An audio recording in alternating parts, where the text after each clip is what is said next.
Hello, welcome to this last video in this series of 5 videos looking at double integrals in polar. And so now we're going to end up with this last one being the conversion from polar backwards into Cartesian. It's not something that's normally done. And part of the reason why I want to do this is to show you how bad it is to actually execute it. This integral that you have here is very doable in polar. And so most times we go from XY Cartesian into polar, and I want you to see now us going from polar into Cartesian. There's nothing about this region that would make you want to do it in Cartesian. The region is outside the circle r equals 1. Underneath the line, r equals cosecant theta is a line. We're going to figure out why that is. And then theta equals pi over 6 is a line. And so we're above the theta equals pi over 6, outside of the circle, underneath the cosecant, in the first quadrant. Whoa. It's our job to figure out from that. It's already set up as a double integral in polar. Our job, convert it into Cartesian. All right, let's try it out. So let's try it as dy dx. See what happens. So in dy dx, you have a vertical slice that's moved horizontally. Looks fine. R equals 1 is the lower. R equals cosecant is the upper. Okay, fine. But if you continue to move that, though, something dramatic happens. The lower limit switches bounds on you, switches curves.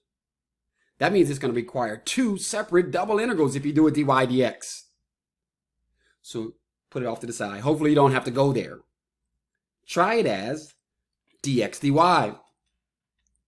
Now remember, dx dy is a horizontal slice who gets moved vertically. The left is always the left, the right is always the right. We'll be fine. We won't require 2 double integrals. So let's go with it. What is the upper bound inside? What is the lower bound inside? We put these circles on here. Okay. The lower bound inside comes from the circle. R equals 1. We need an X version of that. X equals, because we're talking about the X equals. The lower bound is X equals. The higher bound is X equals. The upper bound here is on the curve. It's a line. It's a theta equals pi over 6. We got to convert that into X equals. And it's not easy. All right, you ready? R equals 1. We need X equals. So, I don't know why I didn't think about this, but we could actually put in X equals R. What is R? The square root of X squared plus Y squared? I was thinking we could put in the fact that R is, X over R is the cosine of theta, but that just brings in theta. We're trying to get rid of the thetas, we're trying to get rid of the R's. We want X's and Y's, so let's replace R by rad X squared plus Y squared. Square both sides. Subtract over, take a square root, and we're talking about positive x's, so the positive square root of 1 minus y squared. That is your lower bound inside. R equals 1. Okay? Theta equals pi over 6. We need that as x equals. That's a line. Y equals mx plus b. That's a line. So we have to convert and figure out what the slope is. So go to a right triangle. You've seen this triangle before. When you have a pi over 6, what is the opposite side to the pi over 6? Pi over 6 is 30. It's the 30, 60, 90 right triangle. Opposite of 30 is a 1. Hypotenuse is a 2. And then the opposite to 60, the pi over 3, the other angle is root 3. And we're trying to figure out the slope here. You know, this is a line, y equals mx plus b. We need the slope and the intercept, but look closely at that line though. The intercept is definitely the origin. So b is equal to 0. So then what about the slope? Well, what's our grade? What's our increase? We rise 1 and we run root 3. So the name of this line is y equals 1 over root 3 times x. But we want x equals. So x equals root 3y. That was tough. But you did it. You have your lower bound inside. X equals rad 1 minus y squared. You have your upper bound inside. X equals rad 3y. The 3 is the ending of the square root. The y is not underneath the square root. All right, great. Now we need to figure out what's going on with the movement of this. Where does it start at? Where does it end at? We know the inside bounds. What about those outside bounds on y? We have this thing as dx dy. We know the lower bound inside is r equals 1. We know the upper bound inside is theta equals pi over 6. We've already converted them. Lower bound outside. What about the lower bound outside? We need y equals version for that. It should be a constant, and we need y equals version for the upper bound outside as well. Okay. And so it's the intersection. Where this thing starts at is the intersection between r equals 1 and theta equals pi over 6. The intersection.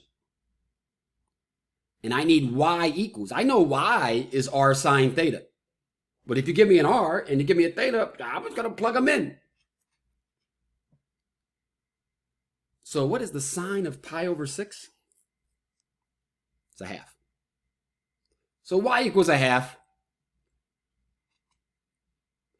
If you can eyeball the graph, you know, that's one way to do it, but that's not the best way. You need to go through this work here to show it. The graph might have that little 0.5 there on it. All right, what about the upper bound outside? Where does this stop at? What's the y equals there? That curve apparently is called r equals cosecant of theta. What is that? What do you know about cosecant? Well, you at least should know that it is the reciprocal of sine. Okay, and you're trying to get to y equals, so let's multiply both sides by sine. And we know that y is r sine theta, so y is 1. Now you have your upper bound inside and your lower bound, you have your upper bound outside and your lower bound outside.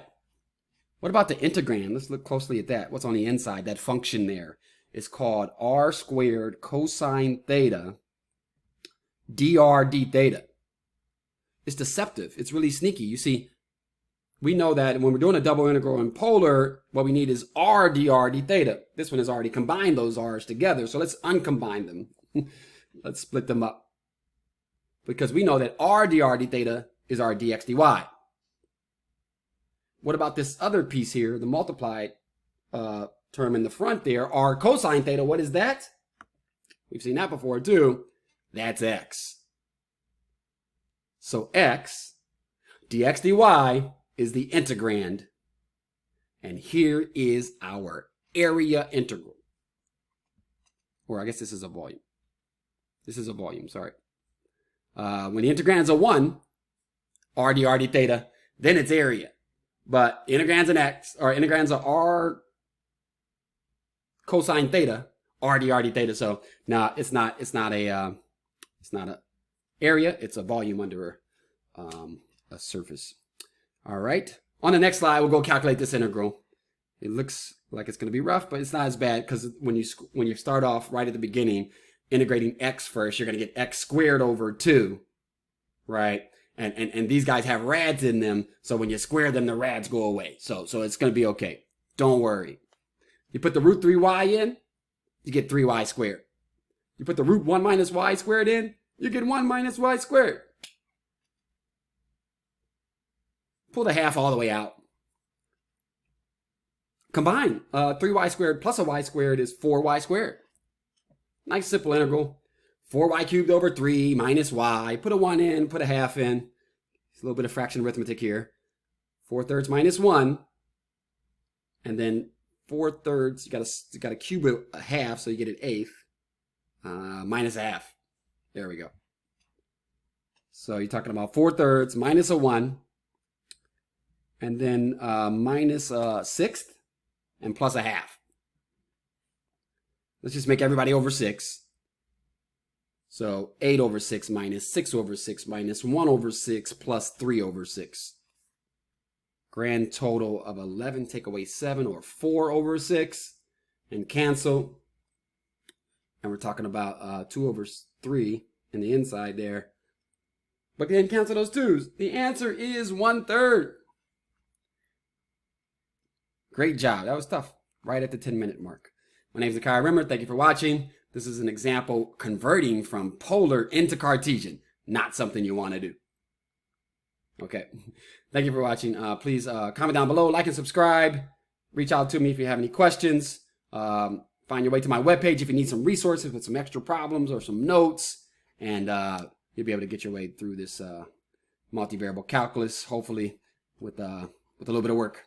A lot of work, actually. All right. Take care. I'll see you.